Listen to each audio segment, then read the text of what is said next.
a small percentage of people who watch my videos are actually subscribed. If you like my videos, please subscribe. It's free. You can always unsubscribe later if you want to. Enjoy the video. This is a very interesting kind of side topic regarding the Russian invasion here. Russian prisoners of war in Ukraine deliver a message to Vladimir Putin, who is their current president. What does this say? There are very confounding pictures out of Ukraine where a maternity hospital has been bombed in a town surrounded by Russian troops. Interesting. Alright, so yeah, 7 News Australia uploaded this video. Alright, let's see what this video is all about. There are very confronting pictures out of Ukraine where a maternity hospital has been bombed in a town surrounded by Russian troops. There's no official death toll yet, but the attack sent newborns and women in labour out into ruins and snow. Tonight, teams are still searching through the destruction looking for survivors. This is the standard sound of Mariupol, a town now surrounded. But the victims are not soldiers. Mums, babies, from a maternity and children's hospital. This is, oh Inside, no. soldiers check wards for survivors as women are carried out into the rubble and snow next to a...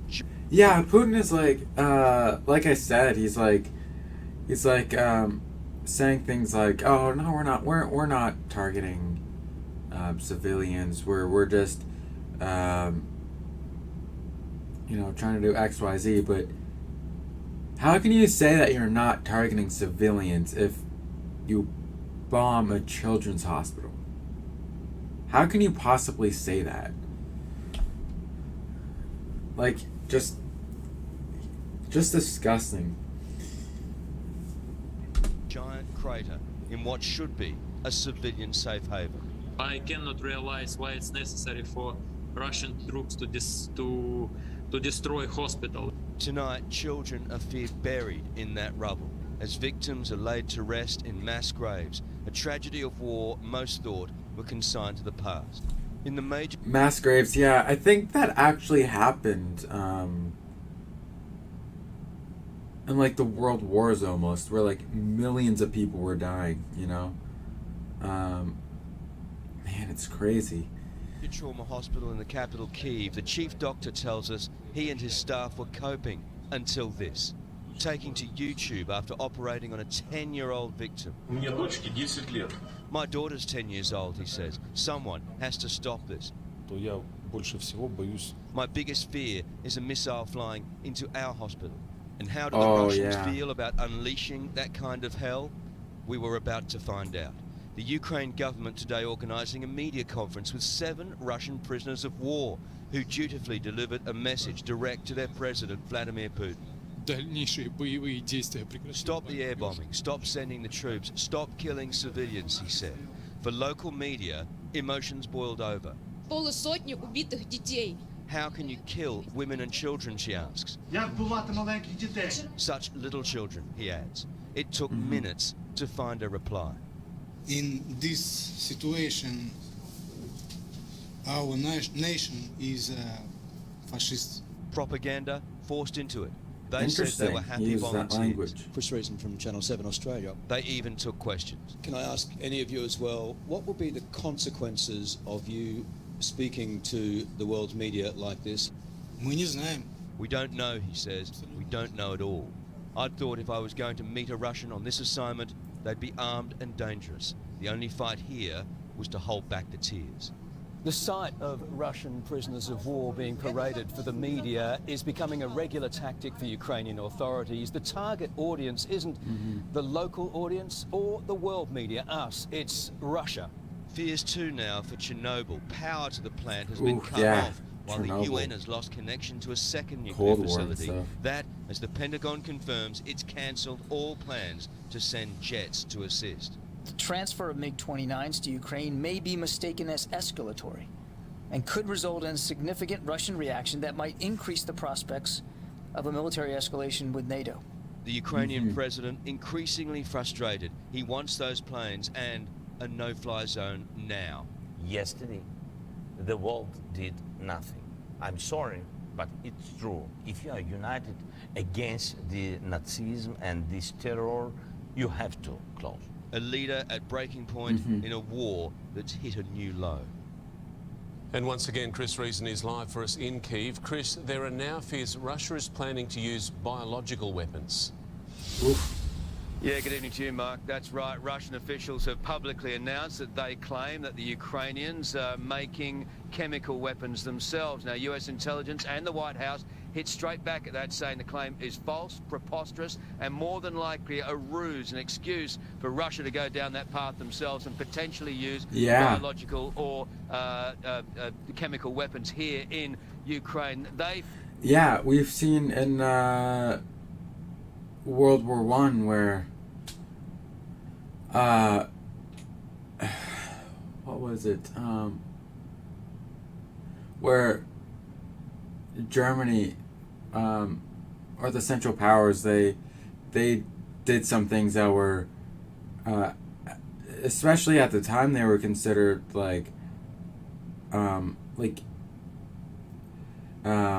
against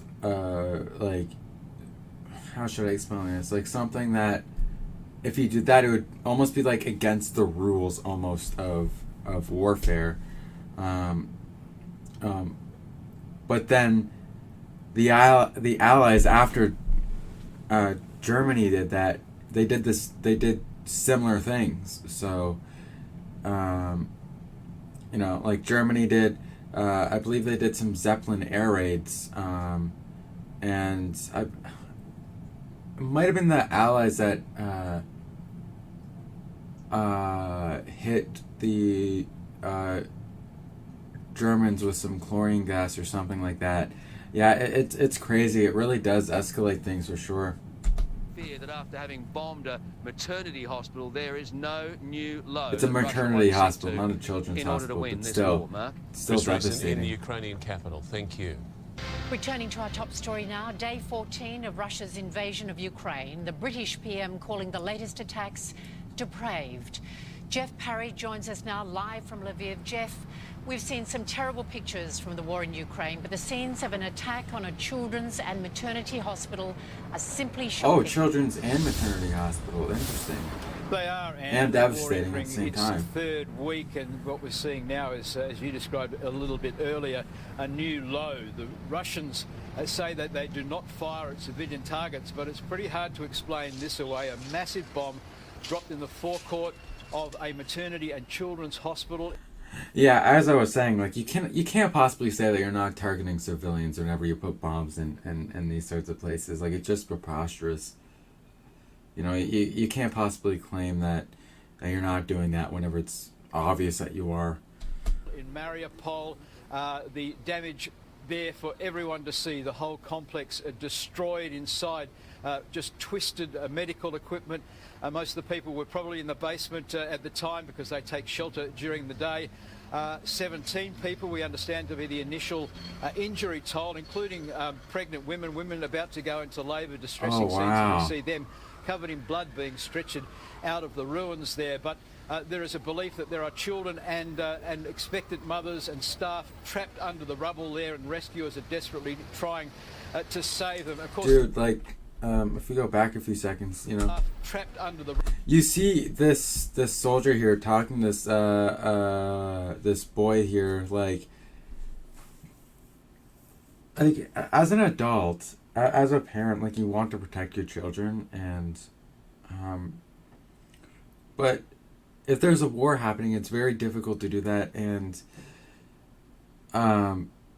it's definitely more challenging than on the average day, and your kids and even you could go into some sort of shock where you're just acting completely different than what you usually act like with your personality, right? So, I mean, but to be fair, who wouldn't? Like, it's a war. It's an invasion. rubble there, and rescuers are desperately trying to save them. Of course, this is in the city of Mariupol, which has put up with so much in the last 2 weeks, and now they have to contend with this. The President Zelensky described this moment as an atrocity, and he said, "How much longer will the world be an accomplice to ignoring terror?" And the president also continues his call, Jeff, for a no-fly zone over Ukraine, warning millions of lives could be lost. Yes, indeed, and this is a constant refrain from the Ukrainian president. He says, if you can secure the skies for us, and he's talking to NATO, then we can take care of what's happening on the land. He's been constantly rebuffed, though. NATO worried that for them to put jets to secure the air above Ukraine would put them in direct conflict with Russian aircraft, and therefore lead to the start of World War III. Some people say, of course, that World War III has already begun, but President Zelensky still keen for a no-fly zone, or the provision of the Polish jets. That's also stalled. And yeah, about the whole World War III thing, you know, there are way more countries that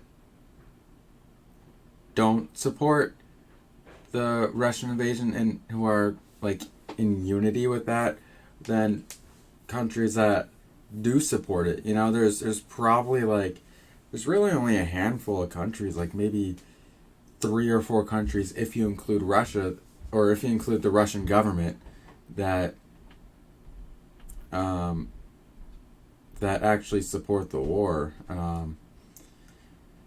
But yeah, and by Russian government I mean Putin, because like not necessarily everybody in the Russian government would agree with this, but yeah, so basically what I'm trying to say, if this is the start of World War III, NATO has a really good chances of winning the war. Like, there's just too many countries, too many soldiers on NATO's side to possibly lose, you know, so.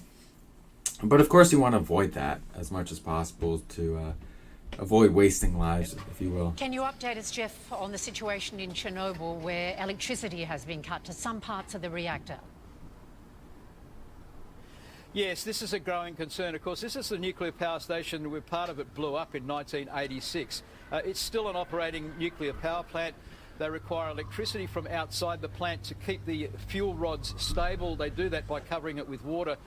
If they can't get electricity, the fear is that the water will drain away, and that's a very dangerous situation. The fear is that that could lead to possible radiation leaks in the future. And oh yeah, radiation leaks. Yeah, I was just thinking about that. Like, if you're exposed, I can't remember where it is, but there's a place where has a ton of radiation, and if you're not equipped with like the proper safety material and you go there, you will die. Like, it's pretty crazy. So they have to make sure with the Chernobyl in particular that there's no radiation leaks whatsoever. Otherwise, it's going to be really bad. Jeff, you're based there in Lviv in western Ukraine. There have been no direct attacks in that region, but locals must nevertheless be terrified as millions of people flee across the border. Yes, well, it's become a hub for all those people who are coming from the east, from the conflict in places like Kharkiv and Kiev and Mariupol, if they can get out. Hundreds of thousands of people have flocked to this city, preparatory to leaving for neighbouring countries like Poland and Romania and Hungary. But they're also preparing for war here. They're making Molotov cocktails. We're seeing civilians lining up to join the army to get a little bit of training. There is a fear, of course, that Russia will turn its eyes west once it's dealt with places like the east of the country and the central part of the country, because Lviv is considered the possible alternative capital if the east falls to the Russians, and that what's left of Ukraine could set up government here in Lviv. Anne? All right, Jeff, thank you so much for updating us. Jeff Parry joining us live from Lviv in western Ukraine. Thanks a lot, Jeff. Yeah. Again, like, pretty good video describing a bunch of things that is going on. But yeah, it's crazy how, like, even, like, here's the thing, like, if the people turn on you, it's one thing, but if the army itself turns against you, like, it's not looking good. And that actually happened in the Russian Revolution. I can't remember exactly when it happened in the Russian Revolution, but the people were so unhappy that they turned against the government, and then the army was also very unhappy, and then they turned against the government as well. So you're really, really in a bad spot if that happens.